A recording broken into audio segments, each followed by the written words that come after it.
Allez, salut tout le monde et bienvenue dans un tout nouveau Poro et Souffrance. Bienvenue chez Cody, j'espère que tout le monde va bien. Bienvenue pour votre actualité du Poro et Sou et c'est toujours un plaisir de vous retrouver. Alors cette semaine, je suis un peu plus tard, mais en même temps, je suis un peu en avance par rapport à ce qui se passe vraiment. Vous allez le comprendre, hein. Ce week-end, il y avait juste un gros show. C'est pour ça que je n'ai pas fait de review directement derrière. Et en même temps, lundi prochain, il y a deux gros shows et donc on va un peu en faire la preview. J'ai quelques news et un peu intéressantes à vous dire également. Donc voilà, on y va, c'est parti pour un nouvel épisode de Poro Resou France Hebdo. Et on va commencer tout de suite avec un avis rapide sur le show de GLEAT.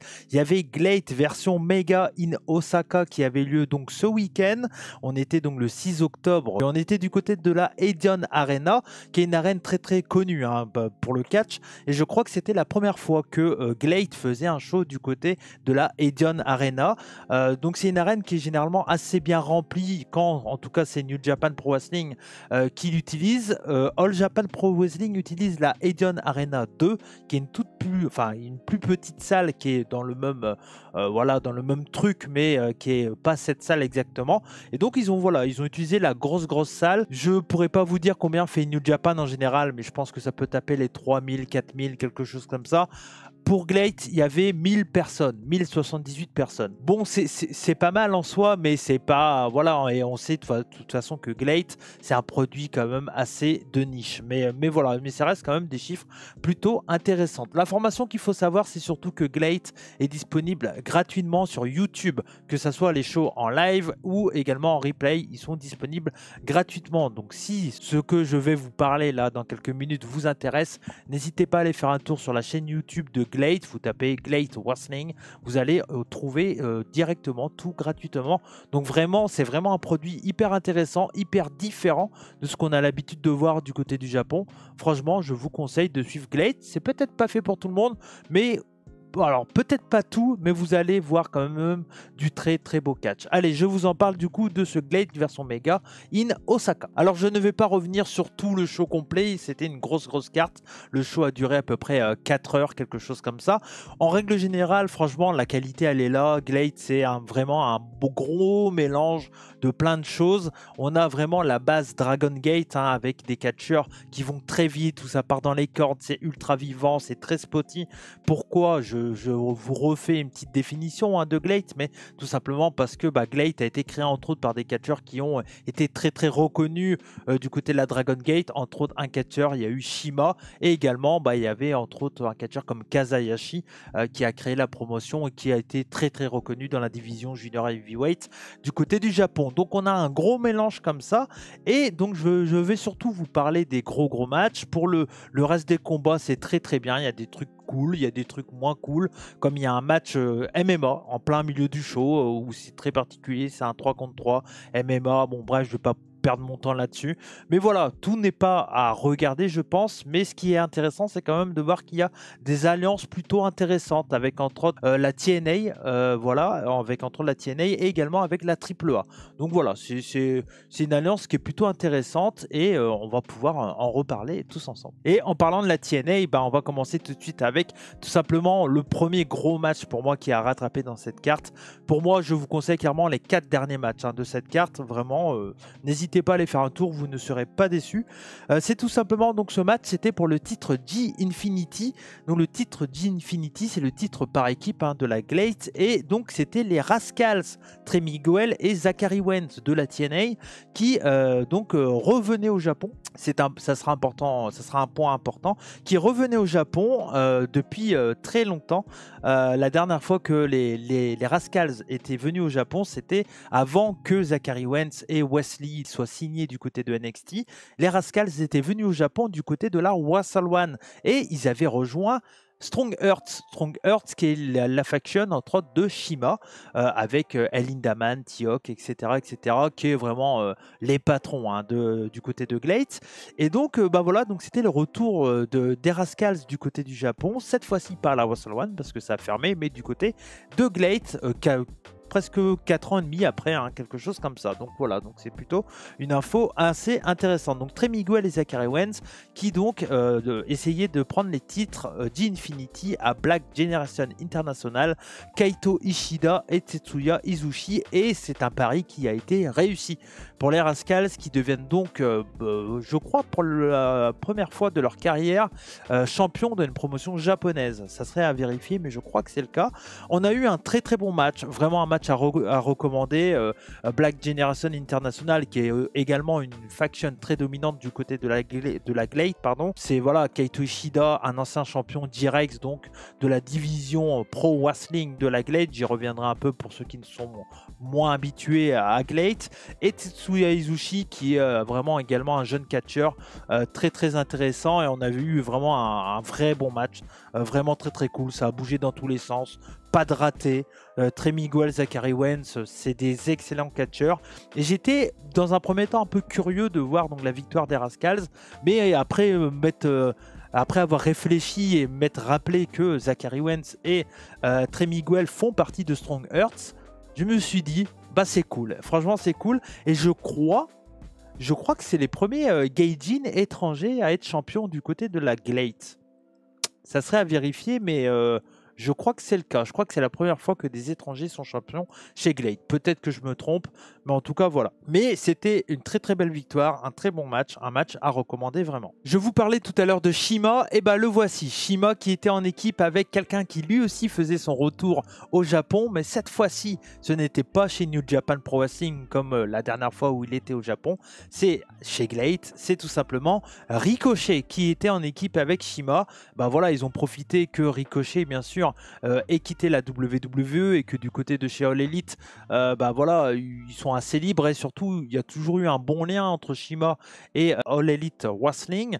On le sait, hein, au tout début de AEW, on avait vu Shima, T-Hawk et Elin Daman faire quelques matchs du côté de All Elite Wrestling. Donc voilà, je pense à un rendu, et face à eux ils avaient El Hiro del Vikingo et Soma Watanabe. Soma Watanabe qui est leur jeune catcheur de la Glade, qui présente depuis le début comme un gros futur, et le font monter petit à petit. Ça marche de mieux en mieux du côté de Soma Watanabe, qui est un excellent catcheur, un très très bon catcheur japonais, et donc il était accompagné de El Hiro del Vikingo qui lui revient d'une blessure, et donc bah voilà, il y avait ce lien avec AAA, et on a eu entre autres El Hiro del Vikingo, et on a eu un match comme on pouvait s'y attendre. Je veux dire, Shima et Ricochet se connaissent très très bien, ils ont été champions par équipe de la Dragon Gate ensemble quand Ricochet était vraiment au Japon du côté de Dragon Gate, et avec El Hiro del Vikingo, Soma Watanabe, ça catch parfaitement bien, et c'est également un très très bon match par équipe. Les phases entre Ricochet et Vikingo sont vraiment très cool à regarder. Franchement, je peux que vous recommander ce match, et ça a été une victoire de l'équipe des Chauves, parce que Shima pour l'occasion s'était rasé le crâne. Pourquoi pas, c'était plutôt marrant. Donc voilà, victoire de Shima et Ricochet, c'était plutôt cool. Ensuite, on avait un match pour le titre GRX Title. Hayato Tamura défendait son titre contre lui aussi un ancien de NXT et un ancien de All Elite Wrestling, à savoir Parker Boudreaux. Et oui, Parker Boudreaux, le sosie de Brock Lesnar, le Brock Lesnar Wish pour certains. Bon, on était tous très curieux de ce match, et un peu comme curieux, comme si on allait regarder un accident de voiture, parce que Parker Boudreaux n'est pas un catcheur qui est très très intéressant. Je vais être gentil, on va dire, hein, en disant ces mots-là. Et franchement, on se demandait pourquoi il avait pris. Alors la raison, elle est simple, c'est que Parker Boudreaux est un catcheur qui est différent par rapport aux catcheurs japonais, et il tranche. Et en fait, c'est ça le truc, c'est qu'au Japon, bah, quand tu as un catcheur qui tranche pas mal, bah, clairement, ça intéresse les Japonais. C'est pour ça que quand Keiji Muto dit qu'il veut un catcheur comme Omas, bah oui, par rapport à la vision japonaise, je peux comprendre qu'il y a un truc un peu envie de se dire, bah pour nous ça peut être intéressant. Bon, je suis pas persuadé que ça soit une bonne chose, hein, pour le coup. Tout n'est pas vrai de ce que dit Keiji Muto, hein, il faut l'avouer. En tout cas, voilà, Parker Boudreaux, c'était honnête. Ils ont fait un match de gros monsieur. C'était pas incroyable, c'était pas mauvais non plus. J'avais dit qu'il va nous impressionner, il nous a pas impressionné. Mais Hayato Tamura a conservé son titre G-Rex. Donc le titre G-Rex, c'est le titre de la division catch. Et donc il reste champion. Hayato Tamura qui est sur un règne exceptionnel. Donc vraiment, voilà, pas grand chose à rajouter. dans ces 4 matchs, il y a un match à oublier, c'est celui-là, c'est sympa, mais c'est pas incroyable. Voilà, c'est pas un match à voir à tout prix. Donc voilà, victoire de Hayato Tamura qui va conserver donc son titre G-Rex. Et ensuite, on avait le titre Leadet UWF en main event.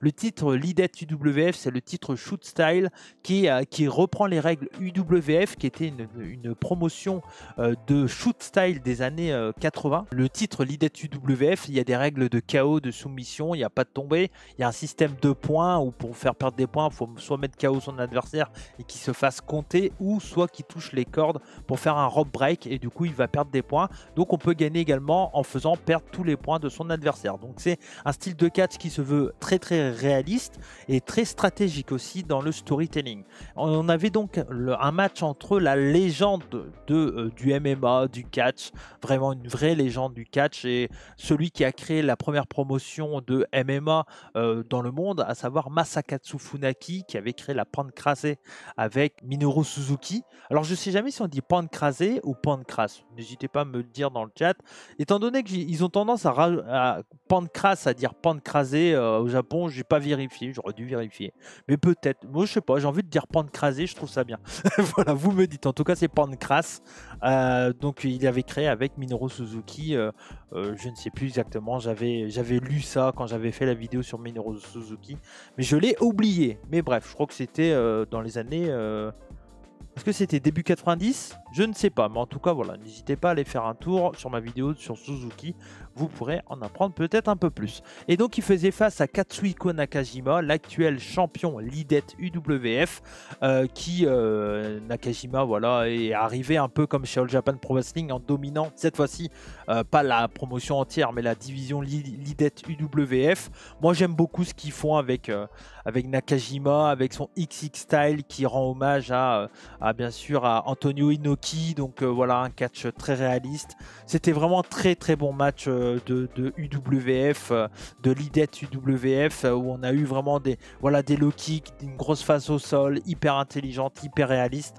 C'est ce genre de combat qui fait que Glate n'est peut-être pas fait pour tout le monde, mais si vous aimez les sports de combat, la belle technique et tout, je pense que vous allez adorer ces super 10 minutes. Donc voilà, victoire de Nakajima. C'était un bon show dans l'ensemble, pas un show incroyable, j'ai déjà vu bien mieux du côté de chez Glate. Pour information, j'ai oublié de le dire, mais il y a également la présence de Kota Ibushi sur le show. Donc il y avait quand même des gros noms pour le peu de personnes qu'ils ont fait, mais c'est aussi le fait que Glate, c'est un tout jeune produit, quoi. Voilà, ça a été créé en 2020, donc c'est petit encore, on est petit, mais c'est déjà beaucoup, faire 1000 personnes, c'est quand même pas mal. Donc voilà, un show à vous conseiller quand même, ce show de Glate, en tout cas pour les 4 derniers matchs. Mais après, si vous voulez vous faire plaisir, découvrir des nouveaux catcheurs et catcheuses, franchement, vous pouvez regarder tout le show, n'hésitez pas. Et un petit message rapidement, car le 9 octobre, il y a eu un show en plus de Glate du côté du Korakuen Hall. C'était Glate version Glate versus Kyoteki. Et donc c'était un show qui avait eu lieu, donc comme je l'ai dit, au Korakuen, qui en gros affrontait les catcheurs de Glate contre les catcheurs étrangers qui étaient présents à Glate version Mega. Donc du coup voilà, c'est un show que je recommande chaudement. J'ai mis toutes mes recommandations sur Poro France. Vraiment, il y a des très bons matchs. Le main event Strong Hearts versus Strong Hearts est vraiment à voir, ainsi que le match entre El Hierro del Vikingo et Soma Watanabe. Et également on a un match entre Chris Ridgway et Tetsuya Izushi, qui sont des vrais bangers. Donc je vous conseille fortement, n'hésitez pas à aller voir ce show. Et je vais enchaîner rapidement avec ce qui s'est passé du côté de la Dragon Gate, parce que le 4 octobre, on avait du côté de Dragon Gate The Gate of Victory, la première journée de la tournée. On était du côté du Korakuen Hall et il y avait 1422 personnes, donc voilà, Dragon Gate, ça remplit toujours pas mal. Les informations importantes, c'est tout simplement que Konomama Ishikawa va arrêter sa carrière le 17 décembre. Ça a été annoncé, donc Konomama Ishikawa, c'est tout simplement un catcheur qui est très reconnu pour son look et ses antennes et son costume qui est très particulier. C'est un catcheur qui est reconnu pour son comedy wrestling, surtout du côté de la Dragon Gate entre autres, mais voilà. Et donc il a annoncé qu'il allait arrêter sa carrière en fin d'année, et donc actuellement il fait plusieurs matchs un peu contre des gars. Il essaie de vraiment faire du catch, mais il gagne pas parce que lui il a toujours fait que du comédie. Et ça a été annoncé que donc le 17 décembre il va avoir son dernier combat contre Hiroshi Tanahashi. Donc je suis un peu curieux de voir ça. C'est un catcheur qui est axé comédie contre un catcheur comme Tanahashi. Voilà, moi voir Tanahashi chez Dragon Gate, ça me fait plaisir. Je trouve que c'est cool pour la bonne santé du catch japonais. Donc pour moi, ça me convient parfaitement. Également, on parle de croisement entre les promotions. Et ben pour la prochaine défense pour le titre de Yamato, pour le titre Open the Dream Gate, qui aura lieu ce match-là le 3 novembre, ça sera tout simplement un catcheur de la Pro Wrestling Noah, et pas n'importe qui, ça sera tout simplement Kenoh. Kenoh qui avait battu Yamato dans un match One Night Only, je crois, en mai de cette année, dans un show de la Pro Wrestling Noah. Et donc là, comme Yamato est champion, il a dit bah écoute, la dernière fois qu'on s'est rencontrés, j'étais battu, voilà, je veux mon titre. Donc du coup, c'est officiel, le 3 novembre, on aura donc Kenoh contre Yamato pour le titre Open the Dream Gate. Je trouve ça très cool. La dernière fois que des catcheurs de Pro Wrestling Noah ont eu une chance pour un titre Dragon Gate, et ils l'ont gagné, c'était Alejandro et Kaito Kiyomiya. Est-ce que Kenoh peut remporter ce titre contre Yamato le 3 novembre? Ça sera vraiment à suivre. Également dans ce show-là, on avait un 4 contre 4, je crois, entre Zibrat et Gold Clays, où les perdants de ce match-là, celui qui allait prendre le tombé, serait exclu de son clan. Donc c'est Bibi Hulk qui a perdu aux mains de Kota Minoura. Kota Minoura qui a bien sûr quitté Gold Clays pour rejoindre Zibrat. Et donc Bibi Hulk se fait donc virer de Gold Clays après cette défaite, et Zibrat qui devient de plus en plus nombreux. Il y a un jeune qui les a rejoints également. C'est vraiment le clan dominant du côté de chez Dragon Gate. Et donc Gold Clays a décidé, en tout cas Gold Clays et Big Hug, donc la faction entre autres de Luis Monte, qui a choisi de rejoindre Gold Clays. Et on sent qu'il y a une grosse guerre qui va avoir là, et ça va être excellent à suivre. Franchement, si vous voulez regarder Dragon Gate en ce moment, je pense que le show du 3 novembre, il sera surtout à pas louper, vraiment. Ensuite, on a eu également le King of Gate, mais pour aller plus vite que ça, je vous inviterai à aller sur le compte Puroresu France et sur Twitter bien sûr, et vous aurez toutes les informations. Vous regardez toutes les informations sur le King of Gate. Au pire, je mettrai le lien de l'article dans la description. Mais en tout cas, voilà, le King of Gate va commencer très bientôt. 3 blocs, une phase de ligue et après un Final Four. Je vous explique tout ça dans le post. Et en parlant de tournoi, cette fois-ci, on va du côté de la Pro Wrestling Noah et on va parler du tournoi Junior Heavyweight qui va avoir lieu très bientôt, avec tout simplement les premiers tours. Et donc le tournoi, c'est tout simplement pour désigner un challenger pour le titre de Daga, l'actuel champion Junior Heavyweight. Également, j'ai mis beaucoup d'infos sur ce qui s'est passé du côté de la Pro Wrestling Noah, mais ici c'est un résumé. Je ne peux pas tout parler de tout ce que j'écris, sinon ça prendrait déjà beaucoup trop de temps. Déjà que ça prend beaucoup trop de temps. Donc dans les premiers tours, pour désigner un nouveau challenger pour le titre Junior Heavyweight de Daga, on aura Dragon Bane contre le jeune catcheur de la Pro Wrestling Noah Kai Fujimura, Yuto Kikuchi qui a rejoint les Rattles, la nouvelle faction des Junior Heavyweight, qui fera face à Yu Owada, également un jeune catcheur de la Pro Wrestling Noah. On aura Yohei de Rattles également qui fera face à Junta Miyawaki. Et également Amakusa qui fera face à également un autre membre de Rattles, à savoir Tadasuke. Donc il y a beaucoup de chances qu'un des membres de Rattles soit dans la course, et je pense que ça va être clairement un des membres de Rattles qui va gagner, parce qu'ils sont un peu en guerre avec Daga qui était dans Stinger. Il y a eu des trahisons, des retrahisons, etc. C'est assez compliqué.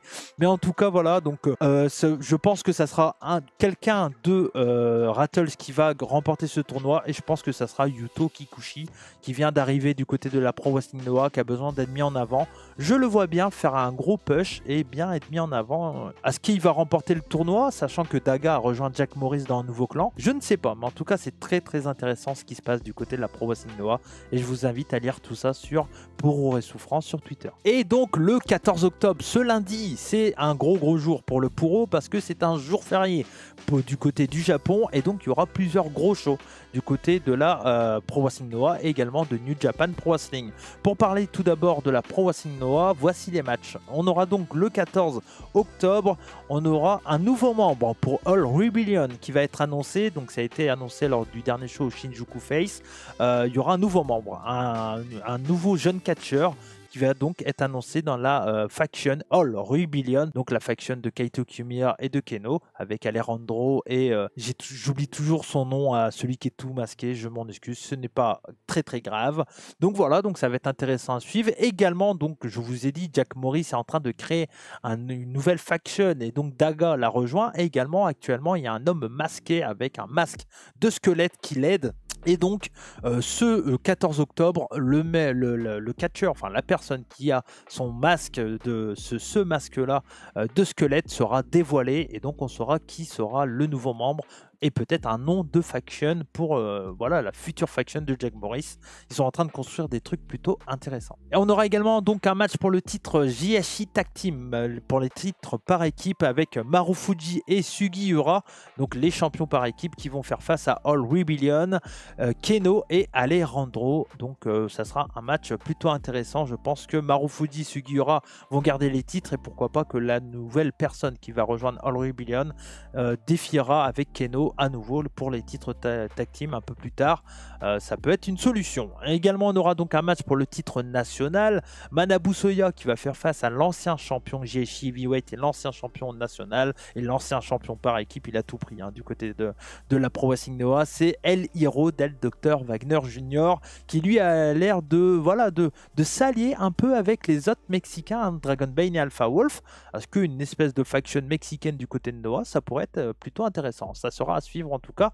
Mais voilà, El Hiro del Dr Wagner Jr. qui possiblement va pouvoir être à nouveau champion national, même si je vois quand même, et je l'espère, Manabu Soya conserver son titre. Et en main event, on aura un match pour le titre JHI Heavyweight Title, Kaito Kiyomiya contre Masaki Tamiya. Hormis une grosse surprise, je ne vois pas Kaito Kiyomiya perdre ce titre-là au Korakuen Hall. Donc voilà, mais ça sera quand même un match très solide, sans aucun doute. Donc voilà pour la Pro Wrestling Noah. Et je vais terminer cette émission avec New Japan Pro Wrestling. Un petit mot rapidement sur le gros match qu'il y a eu pour les 40 ans de carrière de Yuji Nagata. Il y avait un show spécial, je ne sais plus quand c'était ce lundi je crois, le 6 octobre je crois dans mes souvenirs, quelque chose comme ça. Et donc c'était Jun Akiyama qui était accompagné donc de Yuji Nagata qui faisait face à Atsushi Kotoge et Go Shiozaki, donc la team Noah.